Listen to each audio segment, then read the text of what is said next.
July 31st, 1945. In the murky depths of Singapore Harbor, the British midget submarine XE-3 carefully nestles beneath the hull of the Japanese heavy cruiser Takao. Leading Seaman James Magennis enters the cramped vessel's wet and dry chamber, ready to plant 6 limpet mines on Takao's hull. Magennis takes a deep breath and pushes the hatch. With Takao's massive hull looming just inches above, the hatch won't open fully. With desperate ingenuity, Magennis deflates his aqualung's air sac, hoping to squeeze through the half-open hatch. Magennis contorts his body, finally slipping through the narrow opening. Takao's hull is a forest of barnacles and marine growth, making it impossible to attach the limpet mines. Magennis has no choice but to scrape at the cruiser's bottom until his hands are red and raw. Finally, he can secure the first mine. But with 5 more to go, the risk of detection is growing with each passing second. In the early months of 1945, despite significant Allied advances in the Pacific theater, several key Japanese strongholds remained, including the heavily fortified naval base at Singapore. Formerly one of the crown jewels of the British Empire and strategically vital to the entire region, the Allies were desperate to retake the island. However, Singapore's natural geography and extensive fortifications made it virtually impregnable to naval assault. At the same time, an attack from the air would be too risky due to the island's anti-aircraft defenses, recently given a serious boost by the arrival of a new addition, Takao, a 15,490-ton heavy cruiser of the Imperial Japanese Navy. Launched in 1930 as the lead ship of its class, Takao had been at the forefront of Japanese naval operations throughout the war. Her 10 8-inch guns, 8 5-inch guns, and vast array of anti-aircraft weapons had provided powerful fire support for the invasions of the Philippines and the Aleutian Islands, and she had wreaked havoc over Allied shipping in the Dutch East Indies, sinking several merchant vessels and their destroyer escorts. At the Battle of the Santa Cruz Islands, she participated in the demise of USS Hornet before pounding USS South Dakota with shells at Guadalcanal. However, while making her way to fight in the Battle of Leyte Gulf, Takao was struck by 2 torpedoes from USS Darter, shattering 2 shafts, breaking her fantail, and flooding 3 boiler rooms. It was serious enough to force her to retreat to Singapore. After a damage assessment there, it was determined that the only way for her to be repaired would be to tow her to Japan. Impossible at the time. Nevertheless, the Japanese forces in Singapore found another use for her, protecting the island as a floating anti-aircraft battery, posing a major threat to any potential Allied air raids. She was joined by Miyoko, another damaged heavy cruiser being used in the same way.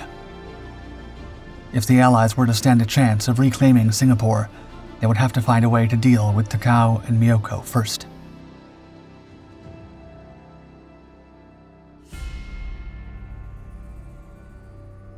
The British Royal Navy believed it had the solution, the brand new XE class of midget submarines. Known as X-Craft, these 12 tiny underwater vessels, constructed in 1944, were designed specifically for penetrating harbors. Measuring just 51 feet in length, they could use their diminutive size to approach enemy ships in a way that larger vessels would never be able to. Upon reaching their target, the X-Craft would drop their 2 side charges, each one loaded with 2 tons of amatol explosive, and fix their 6 20-pound limpet mines to the side of the hull, then withdraw to safety before the ordnance detonated. The XE-class's predecessors, the X-class, had been used this way in 1943 as part of Operation Source to cause major damage to the German battleship Tirpitz while stationed in northern Norway. With the war in Europe drawing to a close, the British destined this new class for a series of missions in the Pacific theater. Unable to spend long periods of time underwater, the 12 XE-class submarines were transported to the newly liberated British North Borneo aboard a depot ship, HMS Bonaventure, arriving in Labuan in July 1945. XE-4 and XE-5 were assigned to Operation Sabre and Operation Foil, respectively, 2 daring missions to cut the telephone cables that Japanese forces in Hong Kong used to communicate with those in Saigon. Meanwhile, the attack on Takao at Singapore Harbor would be carried out by XE-3, commanded by 25-year-old Lieutenant Ian Edward Fraser. Fraser had already been awarded the Distinguished Service Cross for his role in the sinking of German U-boat U-301 while serving on board the S-class submarine HMS Sahib. The rest of his crew was made up of Sub-Lieutenant William James Lanyon Smith at the controls, Engine Room Artificer 3rd Class Charles Alfred Reed as the engineer, and leading seaman James Joseph Magennis as the diver. Magennis was no stranger to X-craft, having already taken part in Operation Source and earning a mention in dispatches for his bravery and devotion to duty. XE-3's objective was to penetrate Singapore's defenses, navigate the treacherous Johor Strait, and plant explosive charges on Takao's hull, while XE-1 simultaneously did the same to Miyako. The resulting damage, hopefully, would knock the already wounded Japanese vessels out of action for good and clear the way for the Allies to finally take back possession of the island.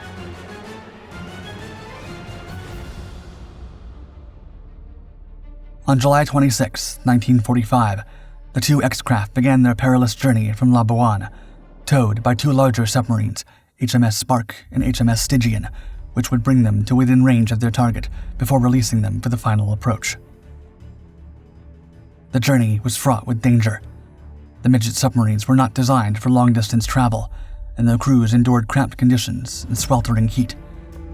The risk of detection by Japanese forces was constant, necessitating mostly submerged travel and limiting opportunities for the crew to surface for fresh air. As they neared Singapore, the tension aboard the two X-craft mounted. The crews knew that the most dangerous part of their mission lay ahead. They would need to avoid detection by hydrophones, navigate through minefields, sneak past patrol boats, and slip through anti-submarine nets to reach their target. On July 30th, Spark and Stygian released XE-1 and XE-3, approximately 40 miles from the entrance to Singapore Harbor. The midget submarines were now on their own.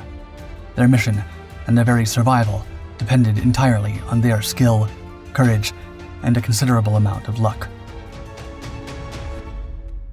As night fell over Singapore, XE-3 began her final approach.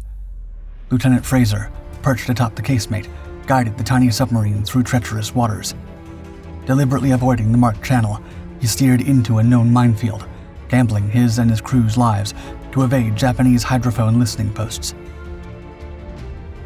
The coast of Johor slipped by in darkness. Just before dawn, they reached the Singapore Straits. Fraser's eyes strained through his binoculars, scanning the horizon.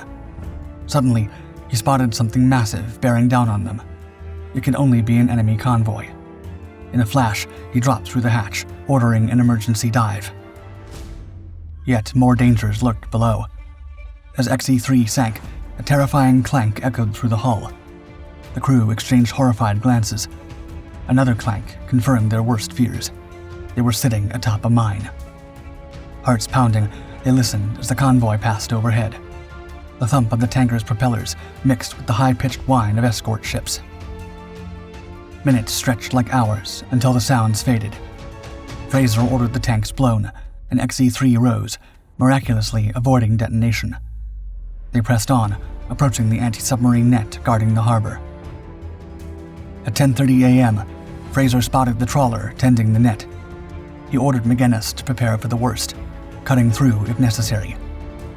But luck was with them. The net gaped open. XE-3 slipped past, silent as a ghost.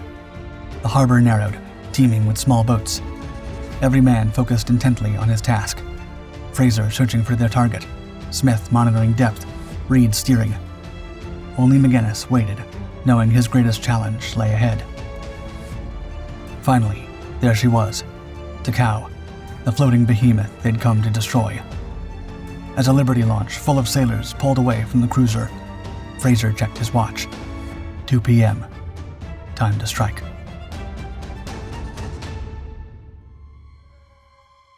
XE-3 crept towards Takao's imposing hull. Suddenly, a sickening crunch reverberated through the submarine. They'd hit the cruiser's bilge, wedging themselves between ship and seabed. For 40 agonizing minutes, Fraser maneuvered back and forth, searching for enough depth to position them properly. Finally in place, Magennis prepared to exit, but as he tried to open the hatch, his heart sank. Takao's hull loomed so close that the hatch would only open halfway. Thinking quickly, Magennis deflated his aqualung, contorting his body to squeeze through the tiny opening.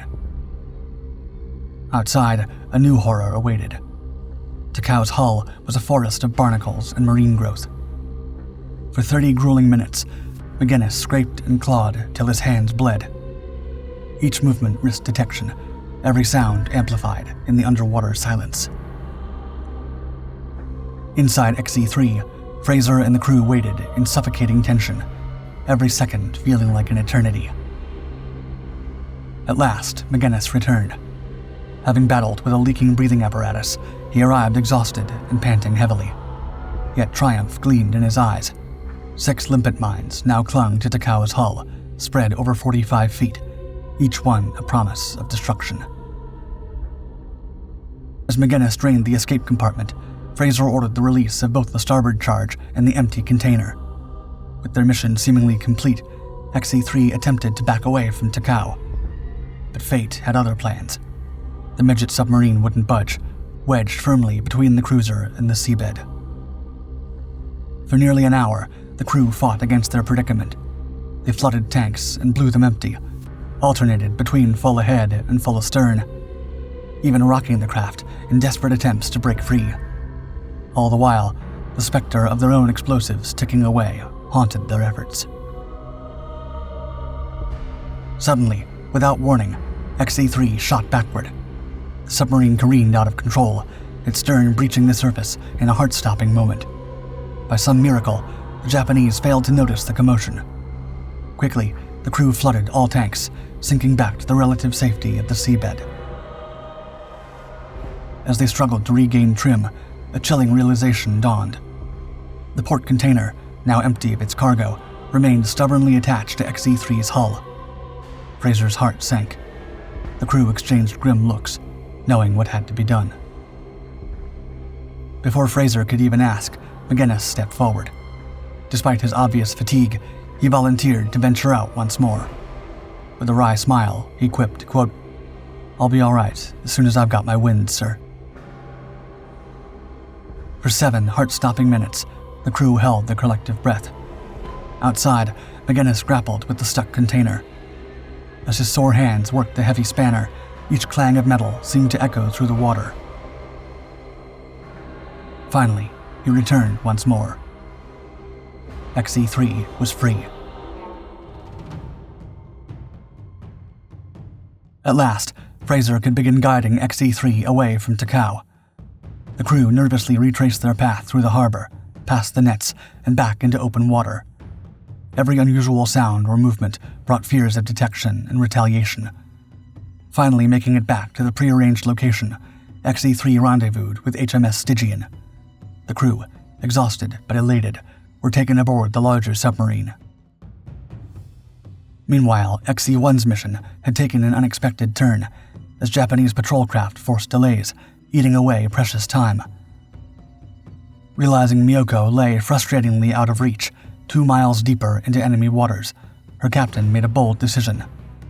With XE-3's mines already primed beneath Takao, XE-1's commander chose to double down on the closer target. In a daring pivot, they maneuvered alongside Takao, swiftly deploying their own charges to amplify the impending destruction. Mission altered but accomplished, XE-1 slipped away through treacherous waters, eventually reuniting with HMS Spark, her towing companion. Soon, a series of explosions rocked Singapore Harbor. The limpet mines had detonated, causing severe damage to Takao. While the cruiser didn't sink, she was effectively crippled, rendered incapable of further military action. Once a symbol of Imperial Japan's maritime strength, she was reduced to a barely floating hulk. Along with other Allied operations taking place at the same time, the attack on Takao was a lethal blow to the Japanese Empire, as the war would essentially come to an end just over 2 weeks later. The badly damaged Takao was surrendered to the British, who used her as a target ship, eventually sinking her in October 1946. The bravery displayed by Fraser, Magennis, and their crew did not go unrecognized. Both Magennis and Fraser were awarded the Victoria Cross, Britain's highest military honor, for their actions during Operation Struggle. Smith received the Distinguished Service Order, while Reed was awarded the Conspicuous Gallantry Medal. Operation Struggle demonstrated the effectiveness of special forces in striking at the heart of enemy defenses, foreshadowing the increasing importance of such tactics in modern warfare.